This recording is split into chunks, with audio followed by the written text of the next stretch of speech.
10वां अध्याय। यमदूत कहने लगे कि हे वैश्य, एक बार भी गंगा जी में स्नान करने से मनुष्य सब पापों से छूटकर अत्यंत शुद्ध हो जाता है। जो गंगा जी को दूसरे तीर्थों के समान समझता है वह अवश्य नरक में जाता है। भगवान के चरणों से उत्पन्न हुई गंगा जी के पवित्र जल को श्री शिव जी ने अपने मस्तक में धारण करते हैं। वह ब्रह्मा जो संदेह रहित प्रकृति से अलग और निर्गुण हैं, ब्रह्मांड में उसकी समानता किससे हो सकती है। गंगा जी का नाम हजारों योजन दूर से ही लेने वाला नरक में नहीं जाता।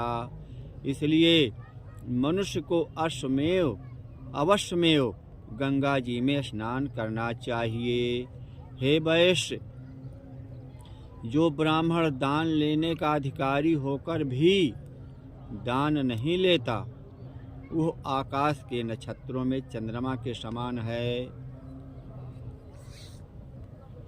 जो कीचड़ से गौ को निकालता है, जो रोगी की रक्षा करता है, या जो गौशाला में मरते हैं वो आकाश में तारागण होते हैं। प्राणायाम करने वाले मनुष्य सदैव उत्तम गति को प्राप्त होते हैं।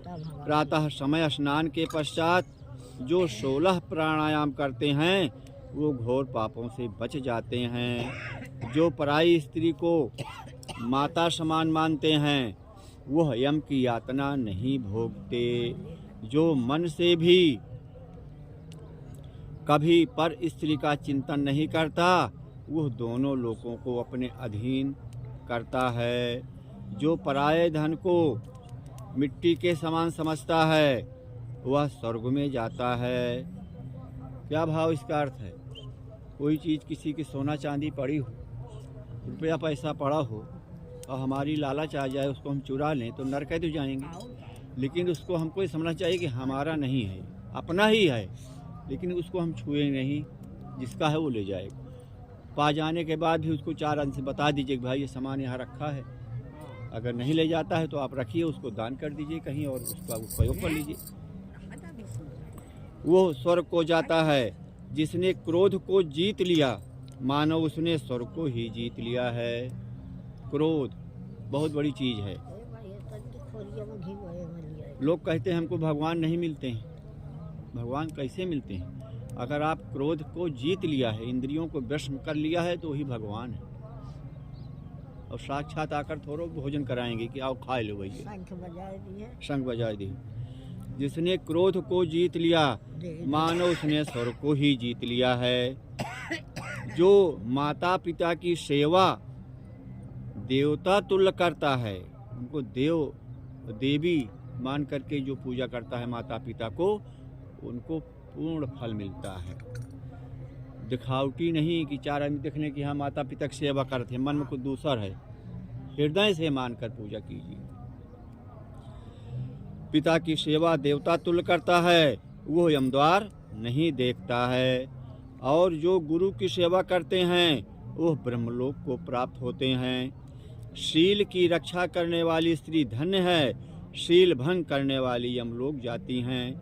जो वेदों और शास्त्रों को पढ़ते हैं या पुराण और संहिता को पढ़ते हैं और सुनते हैं तथा जो अस्मृत का व्याख्यान और धर्मशास्त्र समझते हैं या जो वेदांत में लीन रहते हैं वह पाप रहित होकर ब्रह्मलोक को प्राप्त होते हैं। जो हम पढ़ रहे हैं, हम भी जो सुन रहे हैं वो भी ब्रह्मलोक को प्राप्त होते हैं।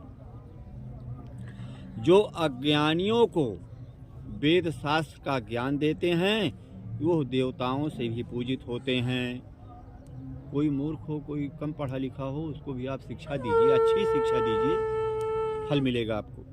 यमदूत ने कहा कि वैश्य श्रेष्ठ, यमराज ने हमको वही आज्ञा दे रखी है कि तुम किसी वैष्णव को मेरे पास मत लाओ।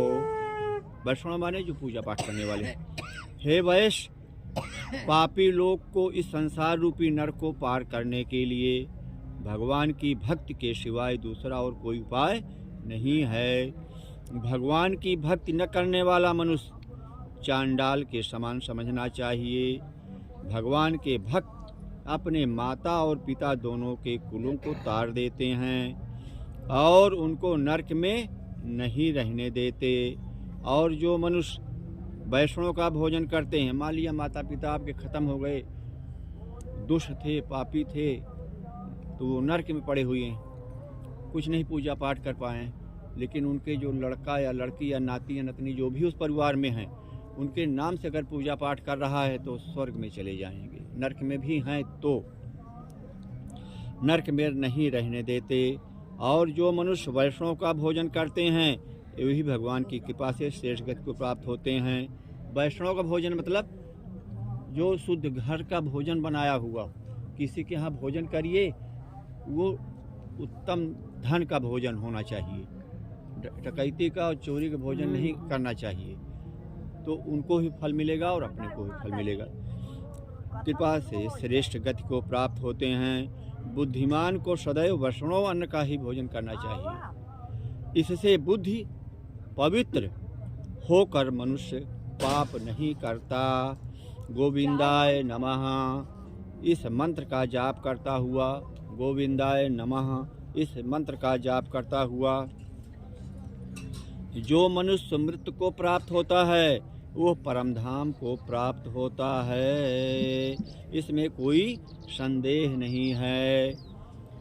जो ओम नमः भगवते वासुदेवाय, मन नारायणाय इस 12 अक्षर मंत्र या ओम अष्टाक्षर मंत्र का जाप करता है, उसके ब्रह्म समान इत्यादि बड़े पाप नष्ट हो जाते हैं। इति 10वां अध्याय समाप्तः। माघ महात्म्य का 10वां अध्याय।